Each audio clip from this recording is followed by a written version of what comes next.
नमस्कार दोस्तों, stock market studies में फिर से एक बार आपको बहुत-बहुत स्वागत करता हूँ। तो आप लोग सब कैसे हैं? मुझे ज़रूर कमेंट करना। तो आज मैं फिर से आपके लिए कुछ कंपनीज़ के डिस्कशन लेके आया हूँ और आज का जो टॉपिक है वो मिड कैप स्टॉक के ऊपर है और जो मिड कैप स्टॉक है वो high growth mid cap stock है, जो फ्यूचर में आपको मल्टी बिगर रिटर्न देंगे। पहले तो मल्टी बिगर कुछ रिटर्न दे चुके हैं कुछ कंपनीज़ और भी हाई ग्रोथ होने के लिए इस कंपनी तैयार है। तो कौन-सा वो कंपनी है?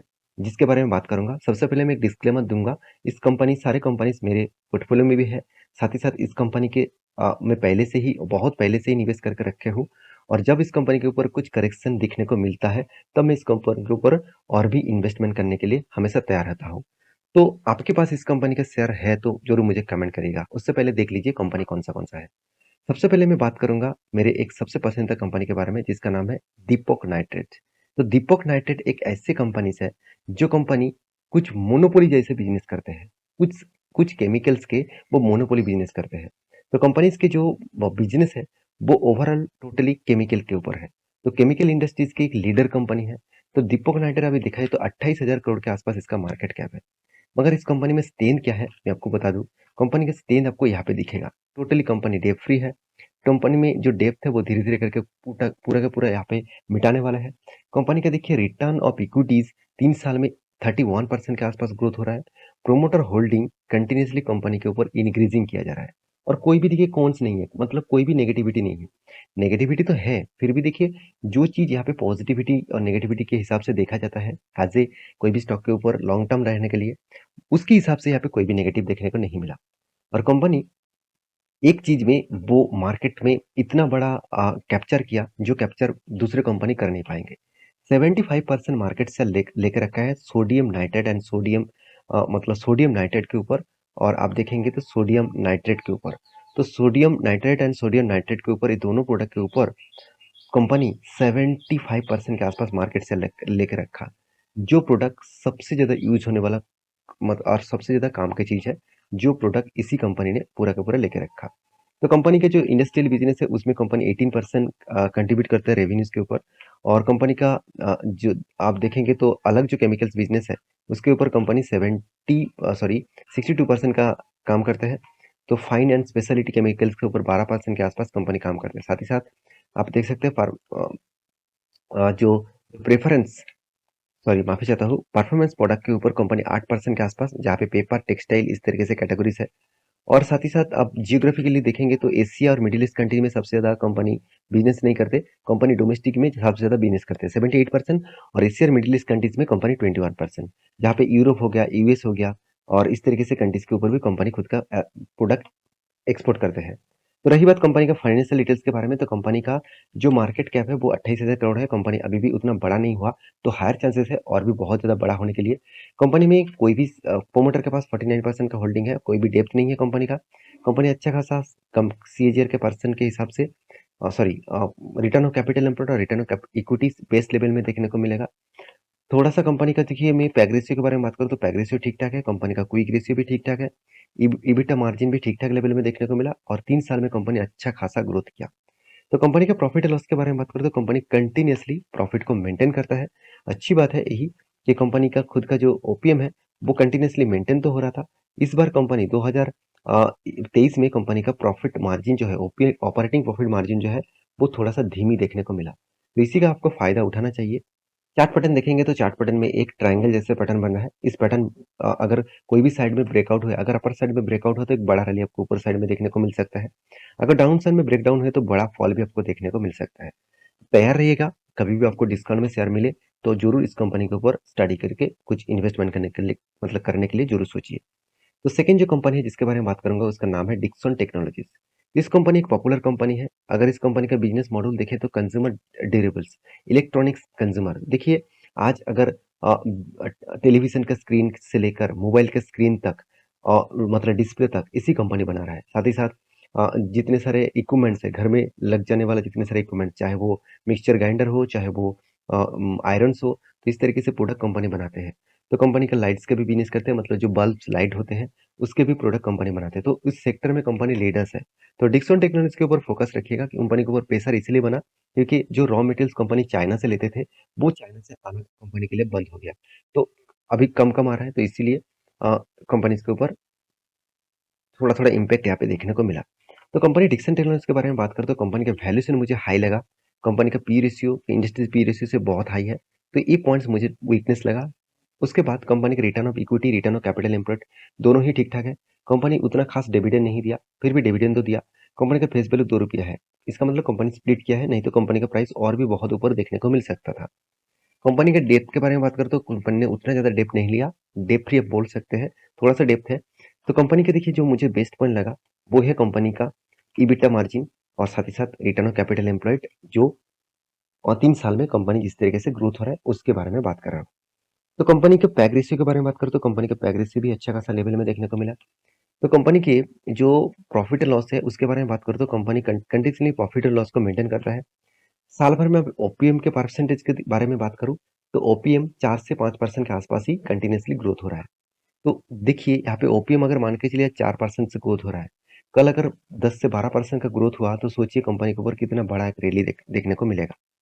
तो कंपनी इसका जो नेट प्रॉफिट है कंटिन्यूअसली ग्रोथ करते जा रहे हैं। कंपनी अच्छा खासा आपको रिटर्न भी दिया। सिर्फ 1 साल में करेक्शन है, नहीं तो सारे सालों में आपको अच्छा खासा रिटर्न यहाँ पे कंपनी देते आए हुए हैं। 5 साल में कंपनी 40%, 3 साल में 58% के आसपास रिटर्न दिया हुआ है। सेल्स ग्रोथ के बारे में बात करूँ तो प्रॉफिट ग्रोथ और रिटर्न ऑफ इक्विटी सब कुछ आपको पॉजिटिव में दिखेगा। और कंपनी में एक पॉइंट मुझे सबसे अच्छा लगा, वो पॉइंट्स है कंपनी का फिक्स एसेट। तो कंपनी लगातार खुद का फिक्स एसेट को परचेज करते जा रहा है। हर साल में देखेंगे तो कंपनी का जो एसेट है वो लगातार वो बढ़ाते चला जा रहा है। कोई भी कंपनी का अगर एसेट बढ़ रहा है, इसका मतलब कंपनी का ग्रोथ होना तैयार है। क्योंकि एसेट बढ़ना मतलब कंपनी का बिजनेस बढ़ना, बिजनेस बढ़ेंगे तो कंपनी का प्रॉफिट बढ़ेंगे, प्रॉफिट बढ़ेंगे तो कंपनी का ग्रोथ भी होगा। तो देखिए, ये फ़ॉर्मूला कोई नहीं है, तो ये फ़ॉर्मूला हमेशा हर हर कंपनी के ऊपर नहीं लागू होता। तो कभी-कभी किसी कुछ-कुछ कंपनीज़ के ऊपर बहुत ज़्यादा दिक्कत भी हो जाता है। एसेट परचेज़ करने के बाद हाथ में कैश नहीं होता, तो वो काम नहीं कर पाता। तो उसके ऊपर ध्यान रखिएगा। तो रही बात इस कंपनी के चार्ट पैटर्न का, तो इस चार्ट पैटर्न के बारे में बात करूँ तो कुछ दिनों से कंपनी के ऊपर धमाका परफ़ॉर्मेंस देखने को मिला। तो कंपनी के ऊपर कंटिन्यूअसली देखिए धमाका कंपनी परफॉर्मेंस कर रहा है। एक शानदार मोमेंटम कंपनी के ऊपर देखने को मिला है। तो लेवल जो रहेगा नेक्स्ट लेवल इस लेवल तक रहेगा 4620 के आसपास। इस लेवल तक जाने का कंपनी के लिए आसान होगा क्योंकि जिस तरीके से कैंडल बना है, मेरे हिसाब से शानदार एक मोमेंटम आपको दिखेगा। तो इंतज़ार करिएगा इस कंपनी के ऊपर। नेक्स्ट जो कंपनी है जिसका नाम है ट्रेंट। तो ट्रेंट जो टाटा ग्रुप की कंपनी है, आप सभी जानते हैं। मुझे सबसे बेस्ट कंपनी इस कंपनी को लगता है। अगर इस कंपनी के बिज़नेस मॉडल्स के बारे में बात करूँ, तो आप देखेंगे तो रिटेल बिज़नेस में। तो रिटेल बिज़नेस में मतलब कंपनी जैसे आप शॉपिंग मॉल देखते हैं तो उस तरीके से कंपनी ट्रेंड भी एक गारमेंट शॉपिंग मॉल है जो टोटली ड्रेसेस का बिज़नेस करते हैं। अगर इस कंपनी की एक बार वेबसाइट आपको विज़िट करा दूँ तभी आपको पता चलेगा कि एक्चुअली कंपनी का बिज़नेस मॉडल्स क्या है। बहुत सारे दोस्तों को पता नहीं है, कंपनी फैशन्स के ऊपर कंपनी बिज़नेस करते हैं। तो कंपनी स्टाइलिश फैशंस और ड्रेसेस के ऊपर कंपनी का बिज़नेस है। तो कंपनी इस बिज़नेस में अच्छा खासा ग्रोथ की है और आप सभी जानते हैं एक एक टाटा ग्रुप की कंपनी है। तो टाटा ग्रुप की कंपनी मतलब कंपनी के ग्रोथ होना हमेशा एक पॉजिटिविटी होता है। तो कंपनी में कुछ वीकनेस मैं आपको बता दूँ, कंपनी अभी भी उतना ज़्यादा बड़ा नहीं हुआ है। 54,000 करोड़ के आसपास है, मतलब एक लार्ज कैप है। तो हायर लेवल हो सकते हैं कंपनी 1-2 लाख करोड़ का मार्केट कैप भी बना सकते हैं। तो कंपनी का देखिए खुद का जो बिज़नेस है, फूडवेयर से लेकर साथ ही साथ अपीयल से लेकर टॉयज़ से लेकर एक्सेसरीज़ से लेकर गेम्स, फूड्स साथ ही साथ नॉन फूड्स प्रोडक्ट्स एंड साथ ही साथ इस तरीके से प्रोडक्ट कंपनी बिज़नेस के हिसाब से काम करते हैं। तो कंपनीज़ के जो पॉइंट्स वीकनेस लगा वो है कर्जा। कंपनी 1.72% के आसपास कर्जा लिया। अच्छा खासा कंपनी कर्जा लिया, इसके लिए चलते कंपनी का प्रॉफिट मार्जिन कम हो चुके हैं। अगर कंपनी के इंटरेस्ट कवरेज के बारे में बात करूँ तो उतना खास नहीं है। कंपनी का मार्केट कैप टू सेल्स मुझे ज़्यादा लगा। ₹1 कमाने के लिए कंपनी को साढ़े ₹6 के आसपास देना पड़ रहा है। क्या ये सही होगा? बिल्कुल नहीं। तो कंपनी का पैक रेशियो बता रहा है कि कंपनी का वैल्यूएशन और मतलब बहुत हाई हो चुके हैं। आज नहीं तो कल कंपनी गिरावट होगा ही होगा क्योंकि कंपनी का P ratio industries P ratio से बहुत हाई हो चुके हैं। तो थोड़ा-सा सँभल के काम करिएगा। कंपनी का EBITDA मार्जिन तो ठीक है, 3 साल में कंपनी का रिटर्न ऑफ कैपिटल एम्प्लॉयड ठीक नहीं है। कंपनी का बैलेंस प्रॉफिट एंड लॉस के बारे में बात करूँ तो कंपनी का ओपीएम अच्छा खासा ग्रोथ तो हुआ, कंपनी का प्रॉफिट की जर्नी भी ठीक-ठाक है, मगर कंपनी ने रिटर्न जो दिया वो धमाका जैसा दिया। इस रिटर्न तो अच्छा खासा कंपनी दे ही रहा है। सेल्स ग्रोथ, कंपनी का प्रॉफिट ग्रोथ सब कुछ ठीक है। रिटर्न ऑफ इक्विटी थोड़ा-सा कमज़ोरी है। तो कि जितना कंपनी इक्विटी में रिटर्न कर रहा है, पर इक्विटी में रिटर्न कर रहा है, वो रिटर्न कमा रहा है, वो उतना खास नहीं है। तो एक कंपनी के लिए वीकनेस ज़रूर देखने को मिला। रही बात कंपनी के एसेट परचेज में, तो कंपनी ने इस बार अच्छा खासा एसेट को परचेज किया। फिक्स एसेट पिछले कुछ क्वार्टर्स में सॉरी कुछ सालों में देखेंगे 2020 से लेकर उतना ज़्यादा एसेट को परचेज़ नहीं किए थे। कंपनी फर्स्ट टाइम 500 करोड़ का एसेट के ऊपर किया। इसका मतलब अच्छा खासा यहाँ पे परचेजिंग कंपनी ने किया। तो कंपनीज़ की ग्रोथ यहाँ पे धीरे-धीरे करके होने वाला है। इसके ऊपर ज़रूर फोकस रखिएगा। तो कंपनी जब से स्टार्ट हो तब से लेकर 15,000% का रिटर्न दिया। तो कंपनी और भी रिटर्न देने का कैपेबिलिटी है। तो इस कंपनी के ऊपर ज़रूर फोकस रखना। तो लास्ट जो कंपनी है जो one of my favourite company है जिसका नाम है टाटा एल्क्सी। देखिए इसके बारे में जितना बात करूँ उतना कम हो जाएगा। कंपनी 21,000% का रिटर्न दिया। मुझे लगता है इस कंपनी 1,00,000% का रिटर्न देने का भी कैपेबिलिटी रखते हैं। कंपनी आर्टिफिशियल इंटेलिजेंस के ऊपर काम करते हैं जो फ्यूचर विजन के लिए सबसे इंपॉर्टेंट है। क्योंकि मशीन लर्निंग और आर्टिफिशियल इंटेलिजेंस जो फ्यूचर में सबसे तेजी से ग्रोथ करेगा। तो इस प्रोजेक्ट के ऊपर कंपनी पहले से काम शुरू कर चुके हैं। तो टाटा एल्क्सी के बारे में बात करें तो मार्केट कैप के हिसाब से कंपनी 46,500 करोड़ के आसपास कंपनी का मार्केट कैप है। तो मुझे लगता है कंपनी 1,00,000 करोड़ के भी मार्केट कैप बनाने के लिए सक्षम होगा। तो कंपनी का जो बेस्ट पॉइंट है, कंपनी का कोई भी कर्जा नहीं है। वैल्यूएशन थोड़ा-सा हाई है, थोड़ा-सा नहीं डबल है, तो थोड़ा-सा सँभल के काम करिएगा। कभी भी छोटा-सा अगर मार्केट में नेगेटिव फॉल आए, तो इस कंपनी के ऊपर थोड़ा-सा करेक्शन आपको देखने को मिल सकता है। तो कंपनी की जो पैग रेशियो है वो 2.40 है। इसका मतलब पैग रेशियो यही बता रहा है कि कंपनी का वैल्यूएशन अभी भी हाई है। एंटरप्राइजेज़ वैल्यूज़ तो ज़्यादा है। कंपनी का मार्केट कैप टू सेल्स बता रहा है कंपनी को ₹1 कमाने के लिए कंपनी खुद को ₹14.5 से भी ज़्यादा देना पड़ रहा है। इसका मतलब इतना इन्वेस्टमेंट मेरे हिसाब से तो महँगा पड़ रहा है कंपनी के लिए। तो फिर भी कंपनी में ग्रोथ हो रहा है तो इसलिए कोई कुछ नहीं कहेगा। रिटर्न ऑन कैपिटल एम्प्लॉयड और रिटर्न ऑन इक्विटी दोनों ही ठीक-ठाक है। चाहे वो 1 साल हो, चाहे वो 3 साल हो। EBITDA मार्जिन भी बहुत शानदार है। तो इस मार्जिन हमेशा 20% के ऊपर हो तो अच्छा माना जाता है। तो यहाँ पे तो 44% है, बेस्ट लेवल में देखने को मिला। प्रॉफिट एंड लॉस के बारे में बात करूँ तो मुझे एक पॉइंट मुझे सबसे अच्छा लगता है, कंपनी हर साल में खुद का जो ऑपरेटिंग प्रॉफिट मार्जिन है, उसको इंक्रीज़ किया। आप सभी जानते हैं आईटी सेक्टर मतलब ये एक आईटी सेक्टर का small and medium type company है। तो उसके होने के नाते भी आईटी सेक्टर में जिस तरीके से प्रेशर है, जैसे टीसीएस, इन्फोसिस, विप्रो, माइंडट्री, इस तरीके से सारे कंपनीज़ के ऊपर जितना प्रेशर है, उतना प्रेशर मुझे इस कंपनी के ऊपर देखने को नहीं मिला। अगर उस सारे कंपनीज़ का ओपीएम देखेंगे तो ओपीएम में थोड़ा-सा करेक्शन हुआ, मगर इस कंपनी का ओपीएम में कोई भी करेक्शन नहीं देखने को मिला। कंटीन्यूअसली कंपनी प्रॉफिट को मेंटेन कर रहा है। तो सारे पैरामीटर्स यही बता रहे हैं कि कंपनी के ऊपर आपको लॉन्ग जर्नी दिखाना चाहिए। तो शायद 1 साल में आपको कुछ करेक्शन दिखाए, तो इसका फ़ायदा ही आपको उठाना पड़ेगा। क्योंकि वॉरेन बफेट जी एक फ़ॉर्मूला बता के गया नहीं, अभी भी बताया है कि हमेशा आपको इन्वेस्टमेंट पिरामिडिंग के हिसाब से करना चाहिए। तो पिरामिडिंग क्या होता है? जब अच्छे कंपनी स्टॉक स्टॉक प्राइस गिरते हैं, डिस्काउंट में मिलते हैं, तब आप ज़्यादा इन्वेस्टमेंट करना।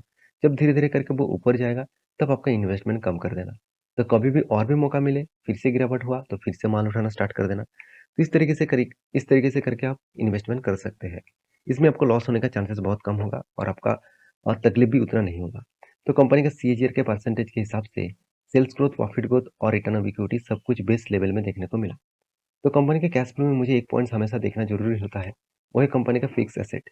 तो कंपनी इस बार अच्छा खासा फिक्स एसेट को परचेज़ किया, अच्छा खासा तेज़ी से ग्रोथ किया फिक्स एसेट के हिसाब से। तो मेरे हिसाब से कंपनी का ग्रोथ फ्यूचर में और भी बढ़ने वाला है। तो रही बात इस कंपनी के फ्यूचर के बारे में, तो मैं एक चीज़ कहूँगा, अभी जो करेक्शन देखने को मिला टॉप लेवल से डाउन लेवल तक, तो 6 से 7% के आसपास कंपनी का करेक्शन है। तो कंपनीज़ के ऊपर यही मौका है आपको फ़ायदा उठाने के लिए। बाकी आपके पास कौन-सा कंपनी का होल्डिंग है, ज़रूर मुझे कमेंट करना। ये वीडियो टोटली रिकमेंडेशन वीडियो नहीं था, ये वीडियो टोटली एजुकेशन पर्पज़ में था। तो प्लीज़ मैं कोई सेबी रजिस्टर्ड पर्सन नहीं हूँ, तो आप रिकमेंडेशन मत हिसाब से मत सोचिए। आप एजुकेशन के पर्पज़ में सोचिए और आप स्मार्ट हैं, उस हिसाब से जिस तरीके से आप इन्वेस्टमेंट कर रहे हैं, उस तरीके से कंपनी के ऊपर रिसर्च करके ज़रूर इन्वेस्टमेंट करना और इस तरीके से डिटेल्स एनालिसिस पाना चाहते हैं, तो मेरे साथ जुड़े रहिए। मिलेंगे नेक्स्ट वीडियो में, तब तक के लिए अच्छे से रहिए, अपना ख्याल रखिए।